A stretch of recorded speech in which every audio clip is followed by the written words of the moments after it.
りおしまい。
And welcome back, Dragon Ballers, to Get the Mic. This is the only show where your host on the left, L, and your host on the right, Brock, dissect fiction for its mythological significance. On this episode, we are talking about Dragon Ball, as usual, episode 73, The Devilmite Beam. Before we do get started, if you like what you hear, please give us a like, a subscribe, comment whether or not, if you agree with us, comment. If you don't agree with us, comment. We'd love to hear what you have to say. If you want to put any memes there, I believe that would be acceptable as well. I believe Brock is cooking up in his meme factory some things we're going to use in the future. So be on the lookout for those, possibly like right before the end of the episode. Well, I'm always memeing. Always streaming, always memeing. We upload Mondays and Thursdays on YouTube and Tuesdays and Fridays on Rumble, so be sure to check out our upload schedule as they go live. Anything you got to say, Brock? No, I'm excited to talk about the Devilmite Beam. All right, so let's get started with the Devil Beam. So, there's no devil here, but that we promise it'll eventually happen. So the episode starts with Goku squaring off with the mummy from last episode who defeated Yamcha. He represents that tyrannical ancestral spirit of paternity, let's say, that Yamcha was unable to even fathom. In fact, he couldn't see him by the end of the fight. But Goku, pretty confident that he can defeat him, steps into the ring with him. And the mummy's actually very intimidated by Goku as Goku towers over him ominously. And Roshi explains the strength of the undead. He actually explains that this is a 1,000-year-old ancestral spirit that has been revived multiple times by Baba. Older than Baba. Older than Baba, yeah. That has been revived multiple times to fight on Baba's behalf. And the strength of undeath, right? That which has come back and defeat, let's say, even in a hollow victory, defeated death. This is to say that for Baba to bring this spirit to life to fight for her is that she is having to commune with an ancestry, right? It is older than she is. So as he is a fighter on her behalf, he represents that spirit inherently, right? Mm-hmm. And Upa prays for his father to protect Goku. He just happens to do that. Just right now. Well, he also mentions too that Goku's doing all of this to bring his father back to life. And it's interesting that this happens before the fight even starts because Upa illustrates the main reason why Goku is already won the fight. He won the fight before he stepped into the ring with the mummy. Right. He was corrected when he said this about Yamcha. He is not corrected now. Not corrected. What did he say about? Oh, that he's fighting only for He's his only pride. Yeah, fighting for his yeah, pride. yeah. And so Roshi doesn't say anything because that is actually what Goku's fighting for, and because that's actually what Goku's fighting for, uh, he's pretty safe in a way. So the mummy assaults Goku and smashes him against one of the devils on the toilet, but Goku is using a Korin technique Right. right here. This is the difference between his approach and Yamcha's approach. The Yamcha, he looks at Devil and he assumes he knows how he's going to fight. He says, He looks "Oh, at mummy. yes." You He said looks at devil. he looks at the character that this episode's named after. Sorry. I actually mean the mummy. He looks at Mummy Oh god. and he thinks he knows how he's going to attack, and he says, "Oh, I'll use his Slowness. slowness against him. I'll use his weight against him because he's not going to be as fast as me, right?" Goku doesn't do that, and that is what he did against Tao, and so that's kind of why I mentioned Tao before too, because what Goku did to defeat Tao originally was, of course, stand back and take in what level of malice he represented and what his strength was, and integrate it and then attack him. Right? He kept his eyes open and actually was willing to let himself be attacked by it so that he let's would say understand it. let's say embrace the not the malevolence. It's easy Embrace to say malevolence for it's it, but not it's malevolence. It's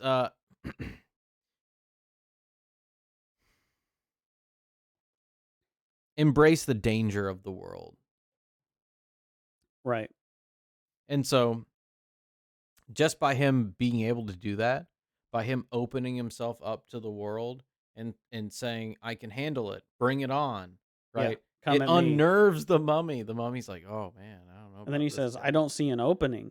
Yeah. Right. Because to Mummy, it's like if Goku is honestly saying that, Mummy's status completely vanishes. Because Right. It's just, someone who's willing to take the slings and arrows of tyranny has already won the fight. but also, I Like kind of the mentioned truckers. it's like how much of the monstrous do you have integrated into yourself? And it's for Goku to say, I'm confident in saying I've integrated the monstrous out 1,000 years. That's a big statement. And so for him to confidently think that for Mummy, that's like, I don't see an opening. I And can't criticize him on what he's willing to integrate into himself, right? he's already beyond that. Exactly. And so he falls to the ground, seemingly hurt, and Roshi even says he's dead. Basically, he's done. He wasn't as strong as Roshi thought. But Goku suddenly gets up and walks towards the mummy unscathed, and it's a very determined path. He just slowly walks towards the mummy. Right. This unnerves the mummy again, and he decides to use his ultimate technique, the bandage wrap. The mummy sends out his bandages to completely bind Goku, and Roshi comments that they are unbreakable. Just as it looks like Goku will have to concede, he invokes his quest and dives off the edge of the tongues.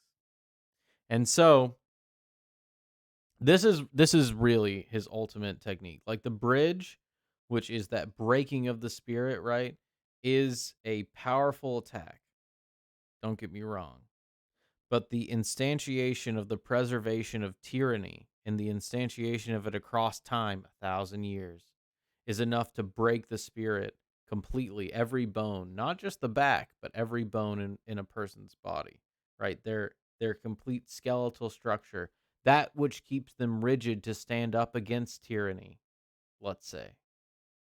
And so the mummy wraps Goku completely with these bandages and tries to crush all of his bones. I think it's a good time to really just dig into what it means that of all of the representations we could choose to be, that it is a mummy, right? And so there's the bandages that cover everything of him but his face, right? So a mummy is the dead that is preserved, right? but he's got this like ceremonial wrap so that nothing can be seen of him except for just like his expression. And so Mummy casts that out and tries to wrap Goku in it. And it's almost to say like the best you could do is to be another person like me at the end of the day because you're going to die. And the best they can do is try to preserve what you represented, but that will fade over time. How do you deal with that? How do you respond to that? And Goku is he's constricted by that. He literally tries to constrict him by that Mm-hmm. idea, I think. Constrict him within those confines, right? Yes. Of To of limit his spirit to that. death and tyranny and strength It's only. to Yeah. tell him like, are you really able to be confident that the way that you are would go beyond the confines of the best that your people could do to preserve you after your death? So extrapolate yourself out as far as reasonable. Is that something that exceeds my influence as a spirit? And so this is a Not big and ask. not just his influence, but the influence of 1,000 years Right. and his tyrannical nature of the Well, paternal father. his influence based on all of that, right? Yeah. And so, like the others even tell him like give up. Everyone's telling him, yelling at him to give up. And as the mummy pulls him closer and closer to the edge, he thinks. I think he either thinks or says that he cannot give up.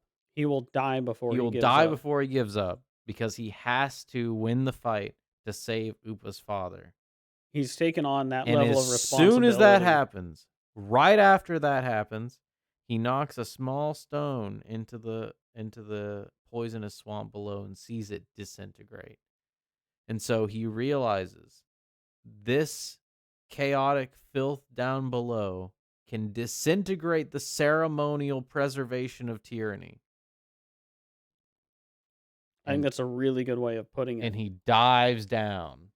Right. He puts himself as close to that barrier that I had mentioned Yes. between life and death as he possibly can, and is able, like I said before, to discern what is to be kept about it and what is to be shed, what is to be lost about the ancestral And this is paternal, what is right? that tyrannical nature, And right? he And so he burns it burns it away. off. Yeah. Yes.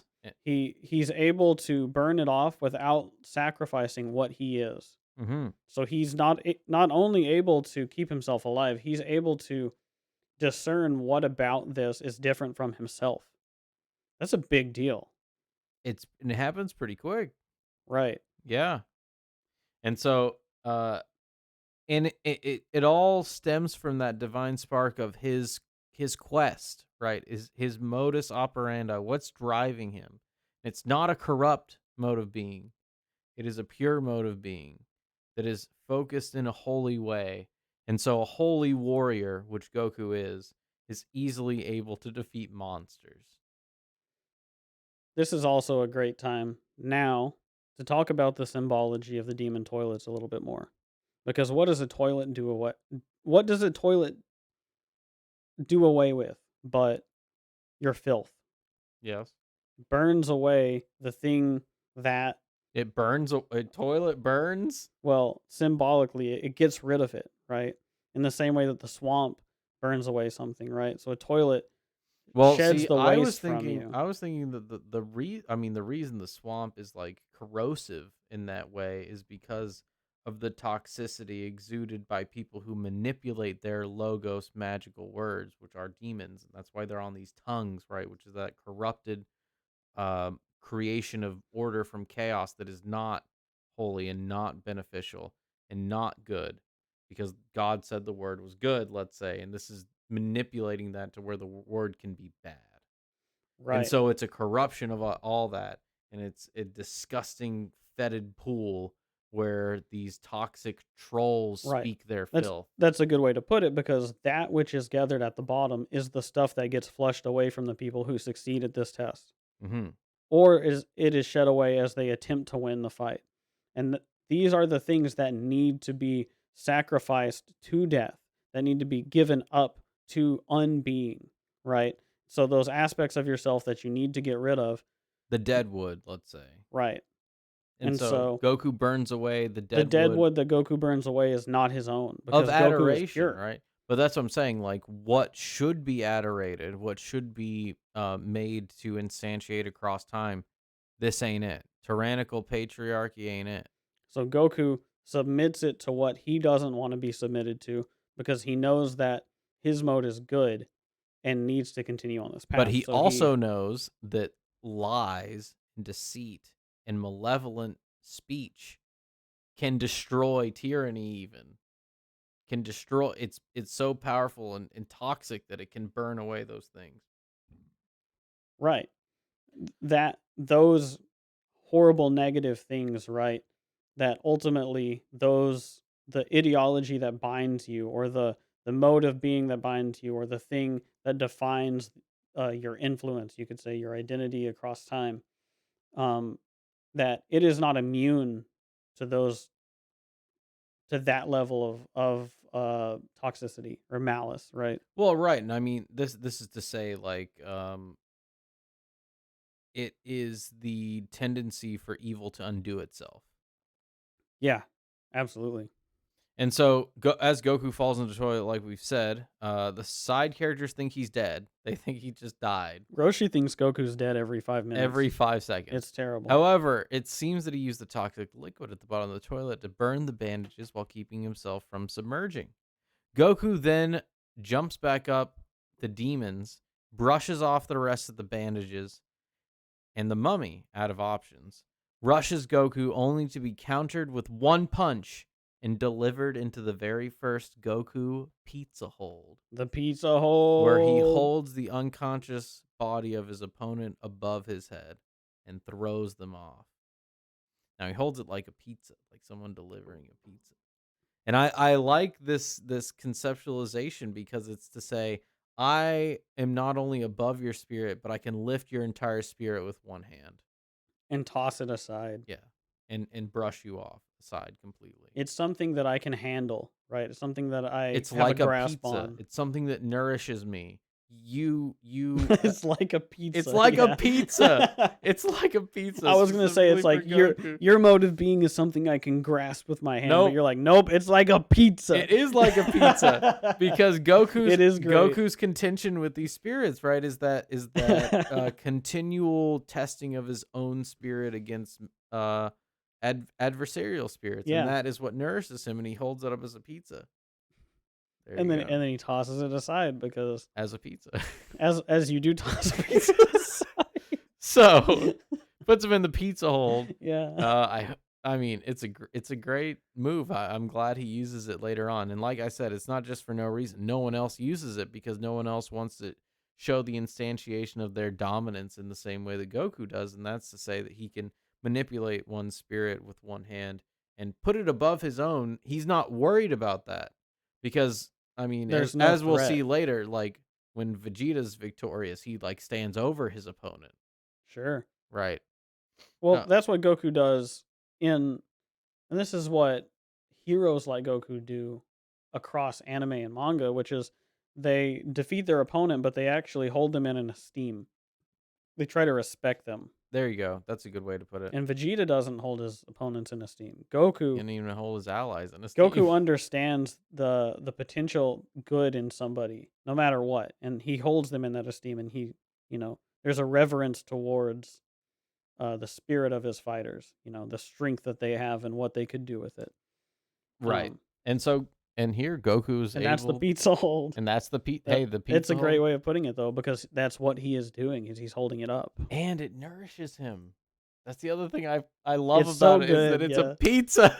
It's so good. You're like, oh, it's an instantiation. No, it's just a It's pizza. a pizza. It's It's the archetype of the pizza. yeah, Obviously. there we go. Pizzas, they just grow on trees. Pizzas. All right, so let's go and continue. So after Goku defeats the mummy, Baba calls her next fighter, who is the Devil Man. And after a brief discussion with the masked man, the Devil Man comes out and rushes Goku. Now, the masked man we see has a halo over his head. He has a bunny mask on. That's all we know about him for now. I definitely want to leave that.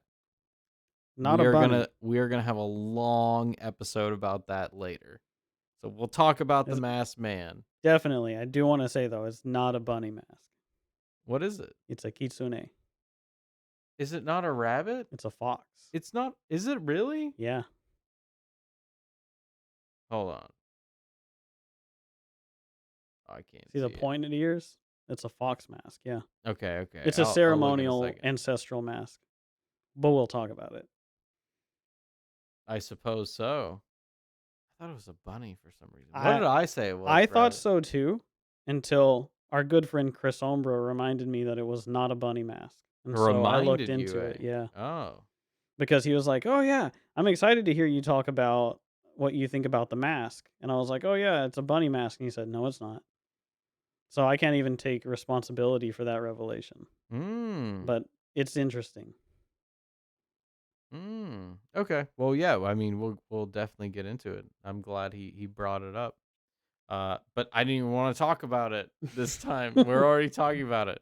So, anyways, he has a halo. That's all we really know about him. He talks a little bit about a little bit to the Devil Man, and Roshi actually mentions that she is she as in Baba bringing out the Devil Man so soon is surprising because he's normally the fifth fighter. Um, and as he rushes Goku, Goku easily dodges and counters, sending the Devil Man flying down below, uh, down towards the demon's toilet. Unlike the mummy, though, he is able to somewhat react. But is there anything you want to say here before we continue? Well, I think it is good that we pointed out what the mask is, though, because of this conversation that they have, right? Hmm. Because he's telling the Devil Man not to underestimate Goku, right? Yes.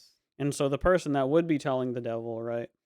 Um, the Kitsune mask does contribute to that because a Kitsune is someone who is a channeler of the voice of a god, right? Which is a god of commerce and rice, so money and material good, right?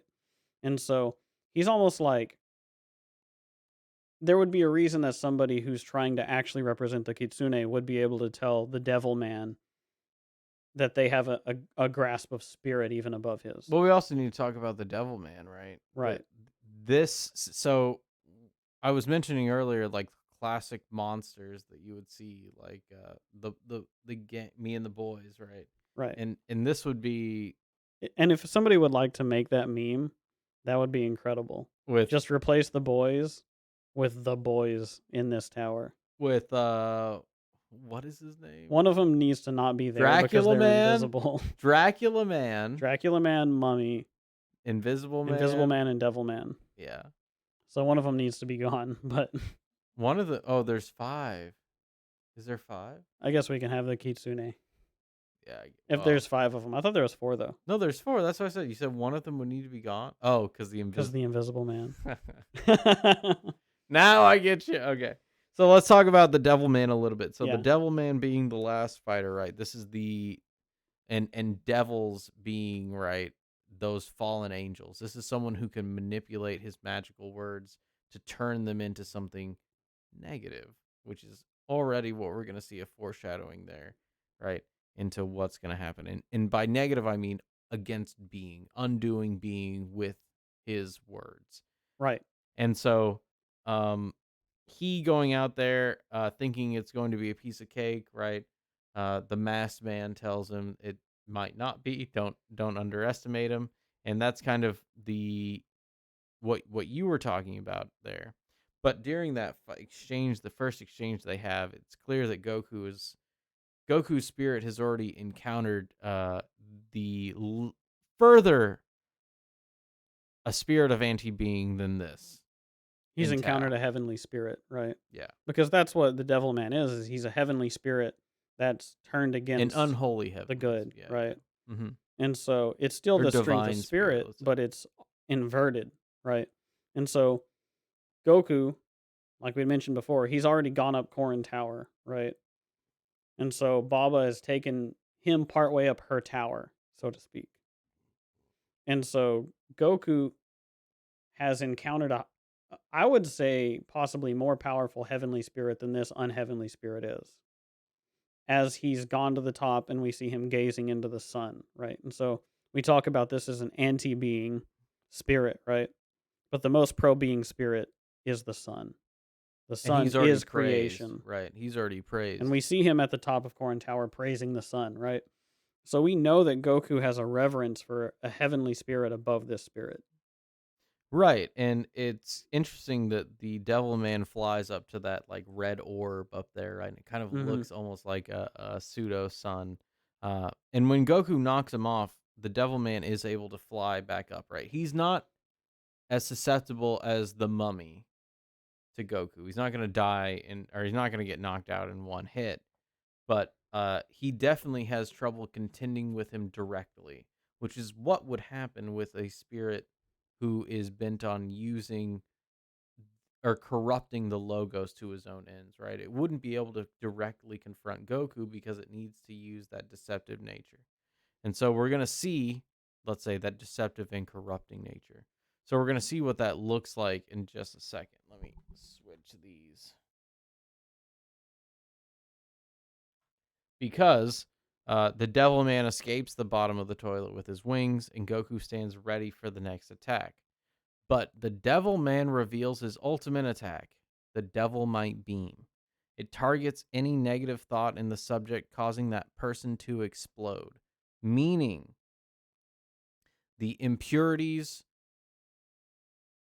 It accelerates the propensity for the impurities of one's thought to continue across time, such that it undoes the being of that person. And so that's what devils do. This is like the not the anti Kamehameha, but it is like a corrupted version of using the logos to annihilate another spirit. So when you see somebody who has an angel and a devil on their shoulder, right? They're This is what the standing on the devil's level doing, of the yes. logos, right? They're Hmm. standing on either side of the head, which is this is symbolically where the logos is.